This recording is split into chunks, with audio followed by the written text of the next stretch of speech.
మంత్రి కొండా సురేఖపై చర్యలు తీసుకోవాలని సిఫార్సు చేస్తూ పీసీసీ క్రమశిక్షణ కమిటీ రిపోర్టును సిద్ధం చేసింది. ఈ నివేదికను పీసీసీ చీఫ్ మహేష్ కుమార్ గౌడ్కు కమిటీ చైర్మన్ మల్లు రవి అందజేయనున్నారు.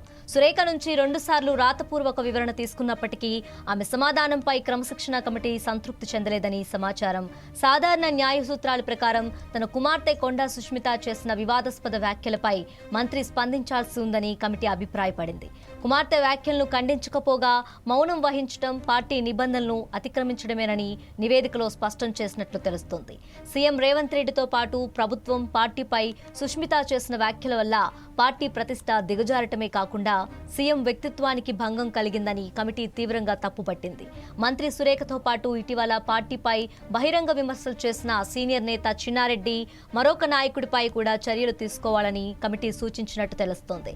ఈ రిపోర్ట్ ఆధారంగా PCC chief Mahesh Kumar Goud party హైకమాండ్తో చర్చించిన అనంతరం తదుపరి నిర్ణయం తీసుకోనున్నారు.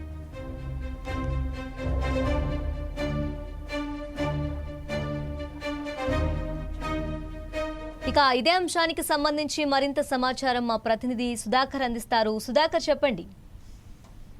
దేశని తెలంగాణ కాంగ్రెస్ పార్టీలు చూసుకుంటే మాత్రం ఈ మధ్య కాలంలో అంటే గత వారం రోజులు చూసుకుంటే రసవతం కొనసాగుతున్న ఉమ్మడి వరంగల్ జిల్లాకు చెందిన మహిళా మంత్రి అటవీ శాఖ మంత్రి వచ్చేసి కొండ సురేఖ కుమార్తె చేసిన ఆసక్తికర వ్యాఖ్యల వల్ల మాత్రం కొండ సురేఖ మెడకు ఒక ఉచ్చు పడింది అనుకోవచ్చు. ఏదేమైనా తెలంగాణ కాంగ్రెస్ చూసుకుంటే మాత్రము ఉమ్మడి వరంగల్ జిల్లాకు సంబంధించిన 2 మహిళా మంత్రులు ఉన్నారు. అందులో మహిళా మంత్రిగా ఒకరు కొండ సురేఖ, మరొకరు సీతక్క, ఇద్దరు ప్రాతినిధ్యం వహిస్తున్నారు. అయితే గత 15 రోజుల క్రితం వచ్చేసి ములుగు జిల్లా పర్యటనలో భాగంగా రాష్ట్ర ముఖ్యమంత్రి రేవంత్ రెడ్డి ములుగు అంటే మేడారం, ములుగు, పరకాల 3 పర్యటనలకు రావడం జరిగింది. ఈ 3 పర్యటనలకు రాష్ట్ర మంత్రి కొండ సురేఖ గైహాజరు కావడం ఒక చర్చగా మారింది. అయితే మేడారం తర్వాత ములుగులో పర్యటన ముగించుకొని పరకాల వెళ్లిన రాష్ట్ర ముఖ్యమంత్రి పరకాల బహిరంగ సభలో ప్రస్తుత ఎమ్మెల్యే రేవూరి ప్రకాష్ రెడ్డికి మరోసారి టికెట్ ఇవ్వడం జరుగుతుంది. ఈసారి ఖచ్చితంగా భారీ మెజార్టీతో రేవూరి ప్రకాష్ రెడ్డిని గెలిపాలని చెప్పి రాష్ట్ర ముఖ్యమంత్రి రేవంత్ రెడ్డి అక్కడ చెప్పిన నేపథ్యంలో కొండా సుస్మిత మరుసటి రోజు మాత్రం ఒక వివాదాస్పదమైన వ్యాఖ్యలు చేయడం జరిగింది. ఈసారి పరకాల టికెట్ నాకు ఖచ్చితంగా నాకే వస్తుంది, ఎవరు ఏమన్నా ఏదైనా ఖచ్చితంగా టికెట్ నాకే వస్తుందని చెప్పి సుస్మిత ఘాటు వ్యాఖ్యలు చేయడం. అంతేకాకుండా నాన్ను కాదని వేరే వారి టికెట్ ఇస్తే ఖచ్చితంగా ఇండిపెండెంట్ గా నేనే బరిలో నిలబడి ఖచ్చితంగా నేను గెలుపొందుతాను, భారీ మీద గెలుపొందని చెప్పి చెప్పడం జరిగింది. దీని ద్వారా కాంగ్రెస్ కమిటీ అంటే నివేదికను కోరడం జరిగింది. ఈ నేపథ్యంలో కమిషన్ కమిటీ కోరిన నేపథ్యంలో కొండ సురేఖ 2 పేజీల లేఖను పంపడం జరిగింది.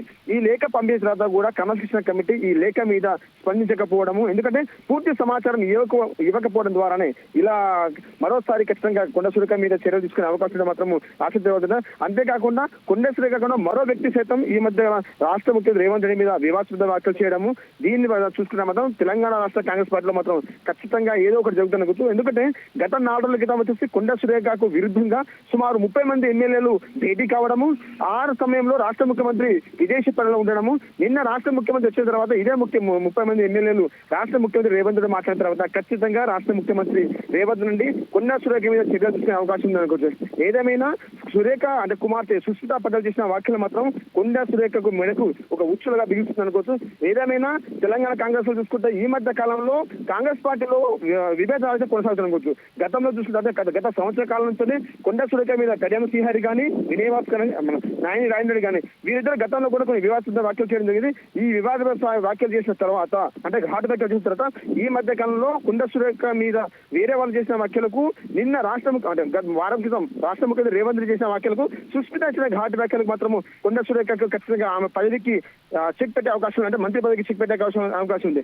కానీ 2 రోజుల క్రితం మాత్రం ఇంకో ఆసక్తికర విషయం అయితే రావడం జరిగింది. కొండ సురేఖను మంత్రి పదవి నుంచి తొలగిస్తే బీసీ వర్గాలను తమ చేతులు తీసుకొని బీసీ బంధం తోటి వేరే కొత్త పార్టీ పెడుతున్నారని చెప్పి ఒక వార్త కూడా బయటకు వస్తుంది. ఏదేమైనా కొండ సురేఖను మంత్రి నుంచి తొలగిస్తే మాత్రం ఖచ్చితంగా నూతన పార్టీ పెడతారని చర్చ కూడా కొనసాగుతున్న కూర్చో. Right Sudhakar, thank you.